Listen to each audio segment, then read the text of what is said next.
Welcome to the Real Estate Update Podcast, where we focus on homebuyer education because knowledge is power. I'm your host, Paul Centopani, and joining me today is Charles Goodwin, VP and Head of Bridge and DSCR Lending at Kiavi. Charles, thank you so much for coming on. Paul, thank you for having me. Excited to be here and excited for the conversation. Me too. I'm excited to be anywhere. So, how long have you worked in lending? I have worked in lending for about 10 years now. I can give you a quick background. Kiavi is a lender in the real estate investor space. So we do all non-owner occupied mortgages. And the spin that we take on it is we are a data-driven, technology-enabled lender. And the bridge and DSCR that you mentioned are generally for fix and flip, fix to rent, and then DSCR loans are rental property loans. So quick background, but I've been at the company for about a decade now. All right, awesome. And Kiavi, spelt differently, but it means key in Italian, and I love a good play on words, especially Italian. That's kind of my thing. So I like that a lot. Very cool. You mentioned, Kiavi specializes in investment loans, fix and flip investment properties. Are you seeing growth or increased demand for these types of deals? We are, Paul. So to zoom out a little bit, in the post-COVID era, the space, we call it the private lending space. Some people call it hard money. This space has seen a lot of growth. And really what's happening is you're seeing a shift away from the regional banks and the credit unions, and you're seeing that shift towards private lenders like Kiavi. And a big reason for that is as those regional banks kind of retrench to some of their more traditional products like your 30-year fixed loan, that's leaving space for lenders like Kiavi who know how to underwrite, who can move really quickly, and who can make the process really easy. So the space that I'm in have seen tremendous growth over the past several years. And you do some real estate investing. How did you get started, and how is it going? Yeah, I've been in real estate investing since 2018, and it really started from being a salesperson at Kiavi on the phone with a lot of customers, seeing a lot of individuals have great success and thinking, hey, I would love to try this out for myself. So in 2018, I dove in and bought my first investment property, which was a fix and flip, and had some success with that.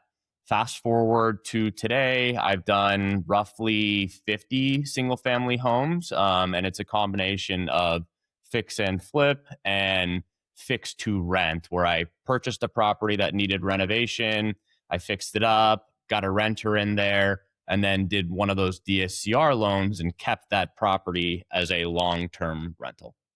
So if someone wanted to give a shot for real estate investing, what advice would you give them? Yeah, I have many different pieces of advice. I would say first, it starts with education, right? You have to be educated. You could listen to, financing and real estate podcasts like this one. You Of could get course. involved in your community, right? The social media is a really good way to find like-minded investors. You can go to, something like Facebook and search for real estate investment communities in your area, right? So it starts with education. And then in terms of other ways that you want to look at before you get into an investment deal, I always say you have to know your numbers.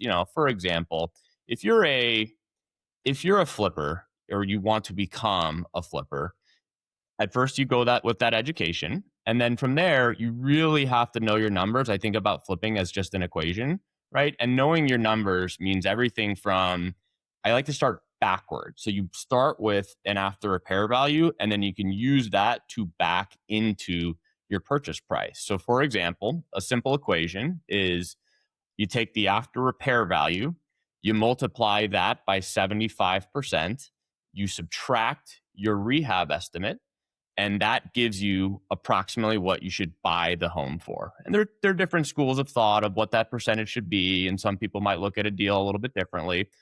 But in terms of the basic advice is it's know your numbers, come up with an equation, and that's the basis for how you should make investment decisions, at least in my opinion. Okay. And What was that 75% that was in your equation? That's what that is that's effectively like a built-in margin to make sure you can exit a flip with money left over as profit, right? So, of course, you're not necessarily going to make 25% of a spread because there are other costs involved. There are closing costs. If you go with the lender like Kiavi, you will be paying interest on the money that you borrow. You'll be paying selling costs potentially to a real estate agent. You'll be paying insurance and property taxes. But that 75%, I view it as generally an adequate buffer for those costs, as well as potentially some other things to go wrong. And then for there still to be some left over for you. Okay. All right. Nice. So you're yeah, building in a little ROI there. Yeah. So, in recent years, the HGTV movement has really given momentum to fixing up houses for yourself or flipping them for profit. What are some common pitfalls to avoid? Yeah, I think first and foremost, I just mentioned knowing your numbers. It's not knowing your numbers or going into it without being as in tune with your numbers as you should be. So for example, let's say you're working with a real estate agent. You got to remember real estate agents, they do have a fiduciary duty to you. They are also incentivized to get a transaction closed. So what you want to do is work with that real estate agent, but potentially get a couple additional opinions on what your valuations might be, right? For when you go and resell the property. Just an example of making sure you know your numbers.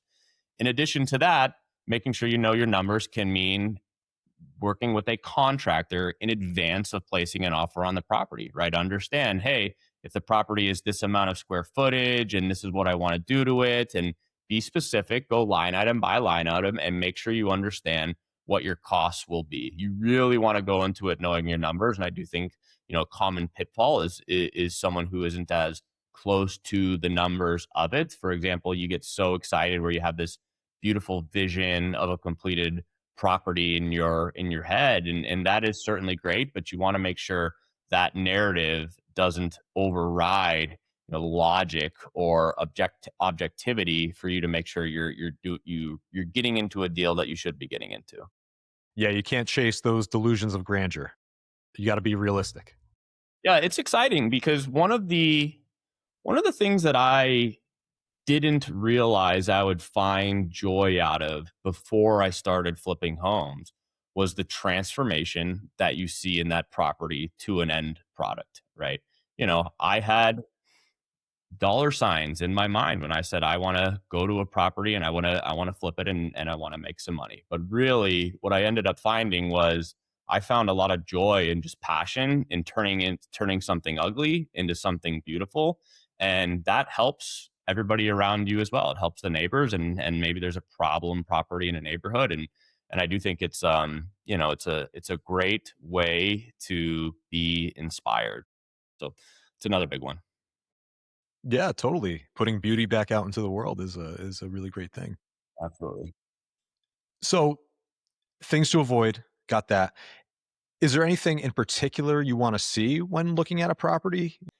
I have a lot. I have a lot to speak to here because I have had some successes and I've had some not so great ones. I would say, we've talked more on flipping. I would like to, make a few words or give a few words of advice on rental properties, right? So a great strategy is to go and buy maybe a fixer for a renter to go into after you fixed it up.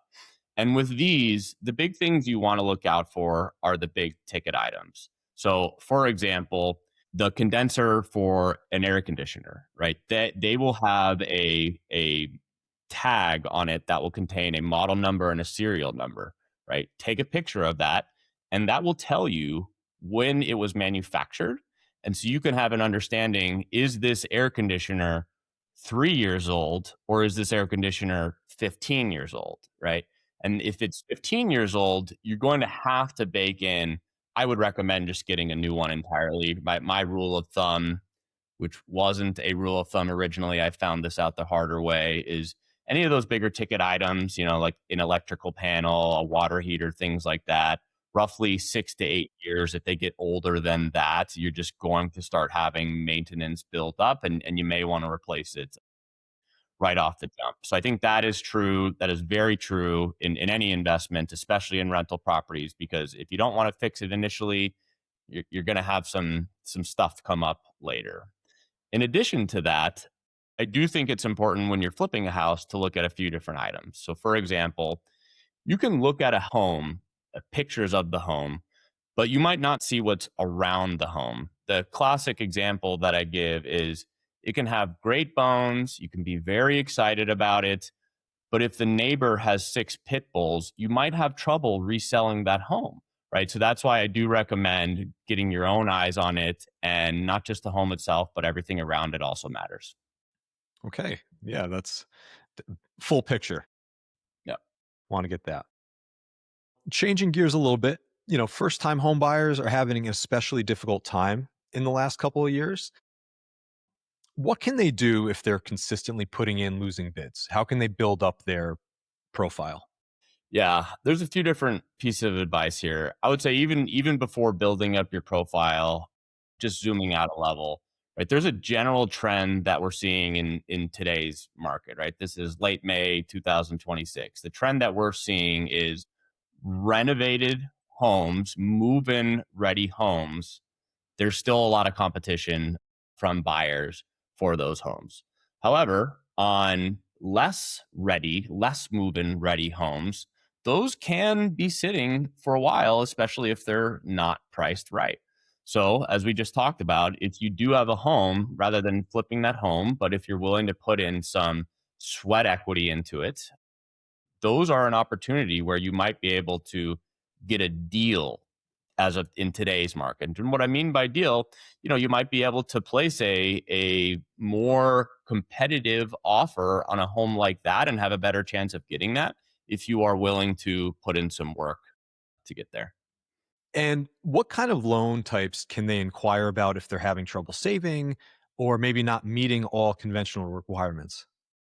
Yeah, first time home buyers, I would generally look at an FHA loan, right? You can Google an FHA loan. There are low down payment requirements for an FHA loan where you might be able to get into one of those for 3.5, maybe 5% down payment, something like that, which are different than conventional loans where you might be in the range of 10 to 20%. So FHA is definitely a common route to go. There are also a lot of kind of local or regional subsidies. There are certain markets or municipalities that have home buying kind of aid for individuals that are looking to get into their first home. And then other than that, you just want to make sure you have your documentation squared away, right? Make sure you can substantiate income, make sure your credit is in good shape. The basic stuff that you typically hear of. Those really do matter. Oh yeah, absolutely. And getting all that, set and ready, getting pre-approved and all that, it helps you be nimble and make a move if something comes on the market, that's hot. Yeah, I could not recommend more. Start by building your team, right? Go interview some real estate agents and look at reviews and get referrals and get a real estate agent that you trust. And on top of that, shop around for lenders, right? I recommend going to multiple different lenders, looking at multiple different loan types. Get educated on this because it certainly can be scary if you don't come from the real estate or mortgage space because you're going to get some terms thrown at you and you don't have any idea what any of them even mean. So you really want to get educated, right? And build that team and start there before, you get too tied up in loving a certain property and you might not be ready if you haven't built that team already. Yeah, totally. And there's so much jargon out there and terminology that if you're not familiar with it, you're not going to know what it is. So yeah, you're right. Educating yourself a little bit, uh, getting somebody that you trust to help you, and definitely shopping around for lenders because then you can leverage whatever rate that you qualify for. And if you like one lender better, you could say, "Well, I got this rate; it's a little lower here, but I'd rather work with you." And then you can negotiate a bit. Yeah, you have to remember you can negotiate, right? Rates are negotiated. Lenders are typically for profit lenders, and you definitely can negotiate, and you should. Yeah, no, anything's negotiable. I find. And now, affordability is such a roadblock. What are some housing markets that offer either good affordability or a decent amount of entry level inventory, or the sweet spot, the middle of that Venn diagram, and have both? I would say right now, the kind of entry level markets where you're seeing a lot of first time home buyers go into are largely the Midwest. I would generally categorize it as, so things like markets like Indianapolis, Indiana, or Columbus, Ohio, or Chicago, Illinois. Rust Belt and Midwest type of states. Those are great entry points if you're looking to get into it, both from a first time home buying perspective and an investor perspective. That's where the affordability equation just looks a lot better than other areas of the country. Pittsburgh, Pennsylvania is another good one where homes are very affordable on a relative basis right now.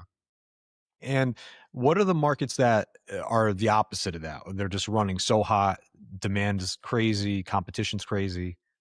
I would say in that equation where affordability has been challenging and market is still very hot, meaning it's a seller's market, less of a buyer's market, I would broadly categorize that as the Northeast. So Massachusetts, Connecticut, New York, New Jersey, Northeast is seeing still in pockets, not everywhere. You are seeing a lot of home price appreciation and a lot of competition from buyers where you're still seeing strong, price appreciation, which can obviously make affordability worse. So, not saying those are not great markets. Many of them are, but they can be more challenging relative to some of the Midwest markets, like I described.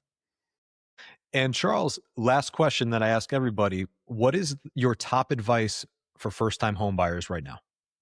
I would say build your team is my top piece of advice. And by build the team, it's what I've mentioned earlier around getting a team of somebody you trust that's a great real estate agent, getting a team from a lending perspective, right? If you're going into the investment side, getting a team from a rehab contractor perspective. Use a network as a way to make sure you can have success with your transaction, whatever that transaction may be. Okay. Yeah, that is solid as it gets. Well, Charles, thank you so much for coming on, and I hope to have you on again soon. Thank you so much for having me. It's been fun.